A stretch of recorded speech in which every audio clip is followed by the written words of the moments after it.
Okay, and we are here. Hello, everyone, and welcome to Monday Meets with Adrianne and I. We did not plan to both wear red today. It just sort of happened. So, I appreciated that you took time to wear the red, even though we didn't ever have a conversation about it. Today, we are talking about human trafficking. Myths and Facts. January is Human Trafficking Awareness Month, and we're running a series here at the Willow of events around trafficking. And their Monday meets, Mondays at 3 o'clock on Facebook Live. We're a little late today because we had an inevitable scheduling conflict, so thank you for your patience. But we will be meeting the next few Mondays to talk to folks from other people in our trafficking community about trafficking. And then on January 18th, we will be having a human trafficking panel at 12:30. So please join us for that. That has a big host of folks from Lawrence's human trafficking task force and should be very, very interesting. And if you have any questions you'd like asked of that, you can certainly email me. I put my link to my email in the comments, and we'd love for you to put any questions that you have today in the comments as well. If you are in crisis and in need of a hotline, please give us a call, 785-843-3333. Or if you have any questions about anything that you have seen here that you're not comfortable asking in an internet forum, you can also feel free to give us a call. We have trained advocates on the line. So all that being said, let's dive right in. Adrianne, we're gonna talk about myths and facts of human trafficking. Excellent. How do you feel about that? It's definitely one of my favorite topics because I feel like you tell things and people really just had no idea. So I genuinely, not sarcastically, really love talking about this. Yeah, I think a lot of people still have this idea of trafficking is just like taken, where it's international. It's a young woman with a group of rugged male foreign folks. And it's all kind of clandestine and spy, but the truth is much more, it's much more common and much more localized than that. Can you just start by telling us a bit about your history with working with trafficking survivors and the trafficking program at the Willow? For sure, yeah. So I actually started at the Willow in 2017, and my first role was the Human Trafficking Program Coordinator. So I got to be in that role, I think, about a year and a half. And so that was my where I started with that. And then, of course, as I've moved around at the Willow, I've still continued to serve human trafficking clients, even if I wasn't in that program. And then now my current program, I'm the youth specialist. I get to go to schools and talk with young people about all kinds of things, teen dating violence, but also human trafficking. So I've got to team up with the current human trafficking program people, and we talk about those things here in USD 497 with our 9th graders. Great. Yeah, I can't believe that it seems like it was only a second ago that you were our human trafficking coordinator. It's another place where the pandemic kind of came in and destroyed all sense of time, because there have been, I believe, 3 human trafficking program coordinators since you were human trafficking program coordinator. And we're actually in the process of looking for and hiring a new person for that role. So it was a while back, but it certainly doesn't seem that way. So I'm glad that we're getting a chance to chat with you about it today. And I'm glad that you managed to keep your hand in the trafficking game through presentations to students. Let me see. The first question I was going to ask you is, it kind of goes back to what we were talking about in the introduction. Many folks believe trafficking always involves a kidnapping or other type of abduction. I've got here, it's not a myth or fact, which is a little clumsy way of phrasing it, but can we talk a little bit about that, about perceptions of how one gets involved in trafficking versus the realities?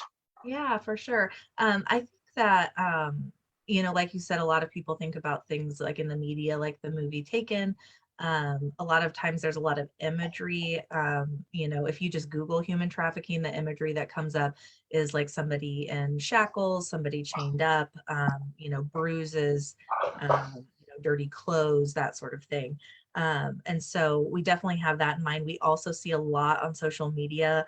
A story can get very quickly passed around. I've seen it here locally, like people talking about it. I know a couple of years ago there was a story of a family like being in IKEA, that one of the parents felt like someone was following them and their children and just had like a real bad feeling. And I can't remember exactly what happened like that, but it just went really viral on Facebook. And so everyone was seeing this, watch your children in IKEA, watch your children here. People are trying, to get your kids here. And then just locally too, we'll hear stories of people, they'll say, hey, I was in the Walmart parking lot and someone followed me out. They tried to grab my daughter. They tried to grab me. This sort of stuff. That stuff 100% absolutely happens. It can happen. Definitely don't want to make it seem like we don't think that those things happen, because they do. But I think people will then get the idea though that that's like the only thing that can happen, and that's not true. What we often see, I think, especially here at the Willow, and where we are geographically, a lot of times people will get involved in human trafficking. They'll start out maybe in an intimate partner relationship that will turn to human trafficking. We'll see people who are just don't have enough resources. And so somebody might take advantage of them by saying, hey, I will provide shelter, I'll provide clothing, food, I will provide drugs or alcohol if you will have, sex with me or have sex with these people, or if you'll do this work, that sort of thing. And so it's not so much of a taken or a violent act. It's not holding someone hostage in your house.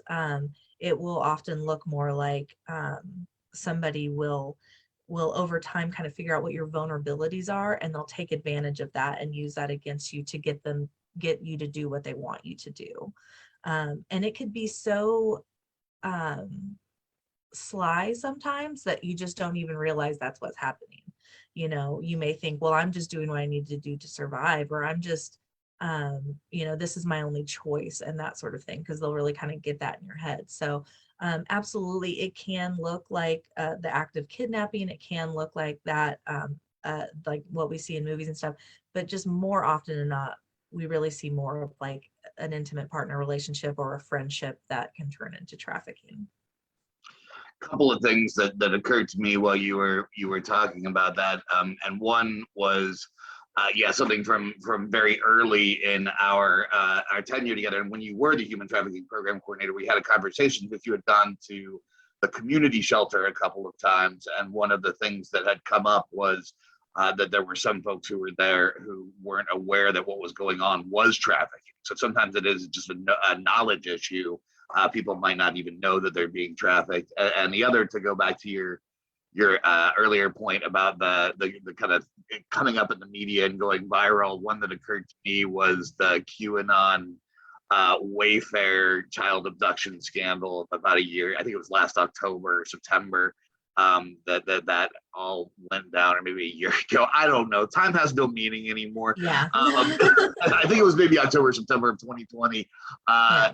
And that, we actually put out a campaign, a social media campaign to say, hey, child abduction is only about a quarter of the total labor and human trafficking that happens. And of that, much of it is kiddos who are, older children and not little children. So it is something that does happen, but it has been blown out of proportion in terms of the risk of that occurring versus the reality of what more frequently happens, and is what is therefore more dangerous and can occur. So I really appreciate that. I don't know if there's any other examples that maybe you've thought of, but those two just occurred to me while we were talking. Yeah. So the next question, I already did that one. What would you say to people who believe that trafficking primarily takes place over international lines? I mean, we covered a little bit of this, but how would you kind of talk through trafficking with say like a group of students who are kind of looking at it with that lens, that it's primarily a far away from me thing? Yeah. Well, I think a really good place to start is just kind of talking about what human trafficking is and like what the actual definition of it is. And we use something called the AMP model. So actions, means, and purpose. So it's the action of recruiting, transporting, or harboring by means of force, fraud, or coercion for the purpose of commercial sex or labor acts. So I think what is really, really interesting is that you could, live your whole life in the same house in the same town and never leave and still be trafficked. Because if somebody basically recruited you and forced you or coerced you or however they got you to do that, you don't have to leave your house for somebody to do that to you. You could just be in the same place your entire life and be trafficked. I think trafficked, I mean, it literally makes us think of cars and movement and that sort of thing. So I think that's why often people tend to think that that's the case. But really, if we go down to that model of just, if we're recruited, harbored, or transported by that force, fraud, or coercion, that could happen anywhere. We don't have to cross state lines. We don't have to go international to have those things happen to us. Thank you. I think that's an incredibly important fact and something that I think people just haven't even considered and that it could. I remember when Rebecca Bender came a few years back and spoke, that one of the things she said was human trafficking happens anywhere that there's people, and to my mind that was a little bit of an eye opener because I was still learning the ropes, and I had some of the same biases that folks who really don't know much about it might have, and felt like it was at the very least something that was happening between Wichita and Kansas City and St. Louis. I was looking at the trafficking side of things, having the idea of movement. So it's eye-opening to know that it could happen within one town or one community or even one house. Yeah, for sure. So many people kind of equate. This is something that I get kind of talked about a lot in conversations when I'm doing presentations. People equating prostitution with trafficking, and I know that there's a tie-in between sex work and human trafficking, but are they always tied together, or how does that relationship work? Yeah. Well, I think like the term prostitution, that's like a very like criminal, like a police term, I guess, maybe. Yeah. Yeah. But yeah, that term, that's very much like how we would charge somebody with a crime kind of thing, So I think that as time has gone on, luckily, law enforcement is learning all the time, and I can really only speak to like our local law enforcement when I worked with officers when I was doing the human trafficking role. But they were really learning all the time and understanding like it's not always prostitution. They were understanding that sometimes these people are being trafficked, that they're being forced or coerced into doing what they're doing. And so over time it's more like they are trying to figure out what's really going on there versus just making the assumption that it's prostitution if they find somebody doing commercial sex acts. So I think that definitely it seems like a lot of people are trying to get away from that term of prostitution. In general. Yeah. And so I think, it definitely, and again, like you said, though, too, talking about sex work is something that's completely different. And there are definitely people out there who are sex workers and are, not being forced. They're not being coerced into that. They, are doing that of their own free will. And I think that, in general, they're trying to decriminalize that, to not make it as severe. So I think, when we're thinking of human trafficking, again, we want to think of that situation. We want to think of that definition where it is somebody being forced, or maybe they're there under other pretenses, or if they're being coerced into that situation. So that's definitely the definition we want to stick to with human trafficking. I think another thing that like comes to mind too is, especially speaking specifically about like law and how the law views this, is the difference between a minor who's being trafficked versus an adult that's being trafficked. And we find, hear a lot more about the cases of the minors being trafficked because In the end, the police and the law, they're going to do anything they can do if it's a minor, no matter what, basically. Like, even if that minor's like, I didn't do anything wrong, or that person didn't do anything wrong, and they want to just, because it's a minor, the laws are actually like, there are more laws to protect those young people in that situation. But if it's an adult who's being trafficked, sometimes it can be just a lot harder to prove that, basically, because if you have somebody who's trafficking you, there's rarely a bit of evidence that you can show to prove that. They're always going to make it look like you've done this on your own accord, that you have made the decision to do this. You're not going to be able to say, well, look, my trafficker texted me that they're trafficking me, like, you don't have any proof hardly. So it's a lot harder for law enforcement to move forward with those adult cases than it is for them to do that with a minor. Well, and that sort of segs pretty naturally into the next question I was going to ask you. And I did want to just say really quickly before we hit that next question, if you're watching this live right now and you have questions, feel free to throw them in the comments. I will be happy to work them into the conversation.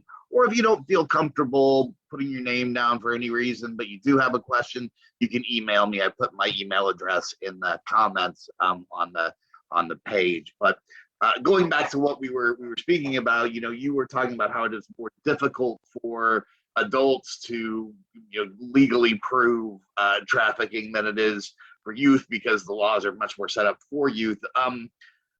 I wanted to talk a little bit about barriers, because another question that very frequently occurs, and I think it's one that those of us who've worked in education and outreach in domestic violence kind of come to dread. And I'm going to gender the question because it is almost always gendered. And that question is, why didn't she just leave him? And I want to start by saying, first of all, we need to flip that question into, why did someone feel it was okay to abuse another person, and take out the gendering, because you can have survivors of all genders. But when we get down to it, the barriers, I think, are slightly different in trafficking cases than they are in domestic violence cases. I think there's some similarities, some crossover, but could you kind of talk us through what those reasons are that people might not be able to get out of traffic situations? Yeah, for sure. So many things are going through my head already. I feel like I might answer 5 questions that you didn't ask. So first I want to say, human trafficking can kind of look like a spectrum, as far as the acts that happen, or what happens to people. Like I said, when people are experiencing what we call survival sex, maybe they don't have the resources, or they're homeless, and somebody is basically taking advantage of them and their vulnerabilities, and saying, hey, I'll give you the things you need, you just have to do X, Y, and Z for me. There's that kind of spectrum. And then it goes all the way up to really big trafficking rings, whether that be involved in gangs, or be involved in some sort of organized crime where there's actual actual trafficking rings, right?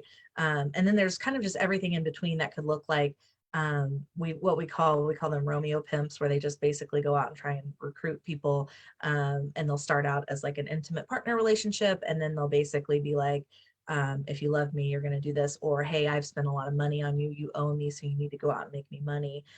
Sometimes it's an intimate partner relationship, and maybe that Romeo pimp has a number of people that they're doing this to, but maybe it's an intimate partner relationship where it's just you and your partner, and your partner wants to do that. So we have this spectrum, right?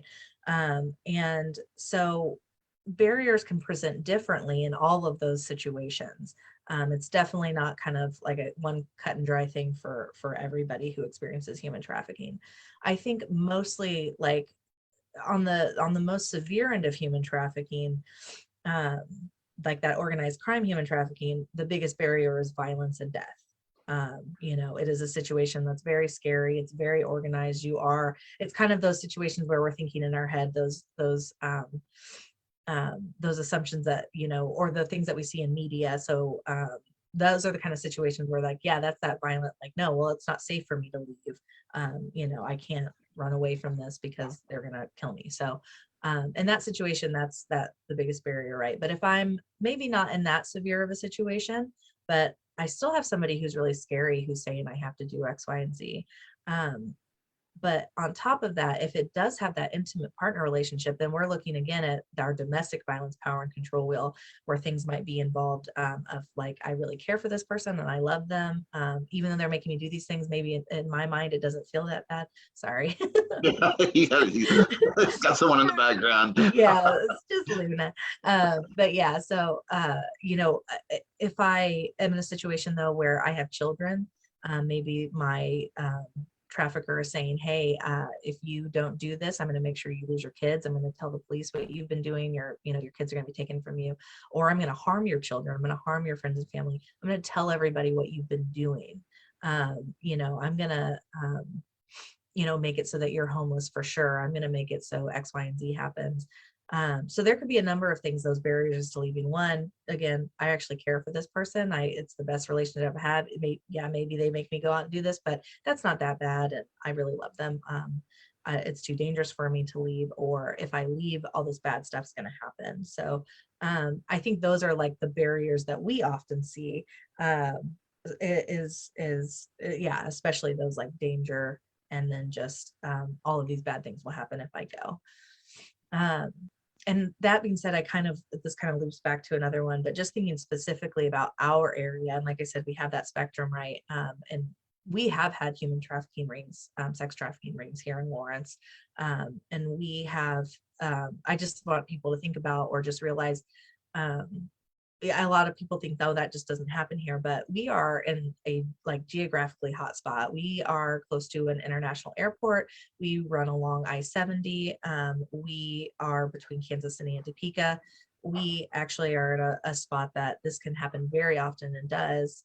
And when I was working with the police before, we would go out and try to talk to hotels and motels about how to spot human trafficking, so they would know what it looked like. And talking with the police, like I remember one thing they said was like, when we have like big game days, when we have, big events here in Lawrence, like you're going to see an uptick in human trafficking at that time. Maybe people who aren't always here, but they're coming in from being brought in from other places. Sometimes they are people who are always here, but again, like Rebecca Bender said, wherever there's people, and especially wherever there's a lot of people, is when you are going to know that human trafficking is happening. And to kind of piggyback off that question, then, when we see survivors in shelter, are there differences in the way in which those relationships with advocates are handled, or are there differences in needs in HT survivors as opposed to DV survivors? What does that look like? Yeah, definitely. I think with human trafficking survivors, it can look a lot different because we are working with people who have maybe experienced just extreme trauma, and so their PTSD can show up in different ways than maybe our other survivors do, right?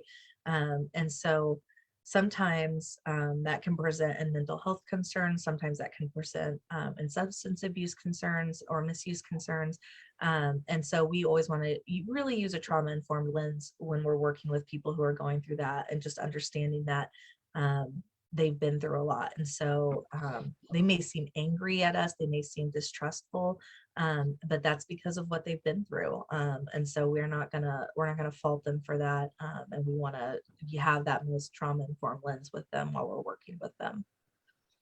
Okay, great. Well, hey, I know you kind of stepped in at the last minute to do this, and you don't necessarily work as the human trafficking program coordinator anymore, but I also know that you've been with the Willow Agency for a while, and human trafficking has been part of your biography.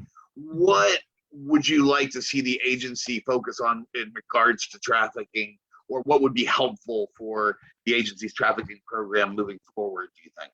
Yeah, I think everybody that has worked in the program like really is passionate about it, and just wanting to get as many people involved in the community, and as many survivor voices heard as possible as well. And so I know that we have a community coordinated response team working with different agencies, different organizations here in town to make sure that we have a coordinated response to somebody experiencing human trafficking. We want everyone to hopefully work with people with that trauma-informed lens, but we also want to make sure that everyone knows the resources and where we can make those soft handoffs to make sure that those survivors are getting all the help that they can get. So I think that, that work, just continuing making sure that we have all of our community members involved in understanding what human trafficking really is and how to respond to it, as well as listening to survivors and what they've experienced and what they need, because they're the ones that are really teaching us, and they're the ones that know best. So we always want to listen to them as much as possible. Great. Well, thank you so much for joining us today to kind of talk about some myths and facts of human trafficking. If you have enjoyed this particular segment and are interested in learning more about trafficking, the coordinated response team, several of those members are going to be present at that January 18th panel. So do check it out. There's a Facebook event where you can sign up for the Zoom webinar that will be recorded, and it will also be, it's at 12:30 in the afternoon, which is not a great time for some folks. We're also going to have it on YouTube later, and this will be reposted on YouTube as well. If you have any questions about anything you've heard here, feel free to give me a shout. But before we go, Adrianne, I just want to ask, I always like to give people a second to do a shout out to anything you've got going on or anyone you want to shout out before we go. Well, I want to shout out my current program of what I'm doing Hey, that at worked. the Willow. Real quick, I just want to say, so what I'm currently doing at the Willow, in addition to presenting to young people, is trying to create a network of mentors here in our community that are involved with youth, whether they're parents, coaches, teachers, just anyone that might be a mentor to a young person. And so we have a training called Claire's Community, and people can come and go through our training, and it just helps you understand teen dating violence better, and then just how to show up for those young people when they're experiencing that, and what we can do to help them. So check out our website.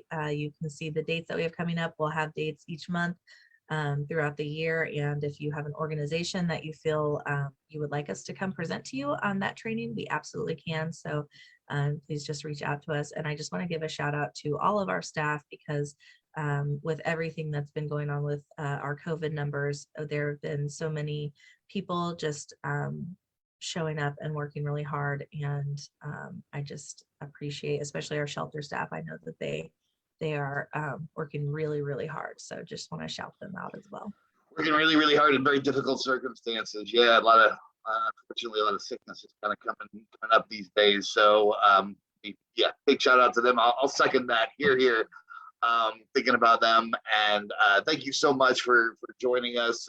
I'll add the link to the Claire's Community program in the YouTube bio. So if you want to check out Claire's Community Mentoring Program, please do. It's not just a one-off and done. It's a community with a Facebook group that you can come back to as a resource time and time again to have those important conversations. So thank you for joining us, Adrianne. Really do appreciate it. Please join us next week. We're going to come back and talk more trafficking. And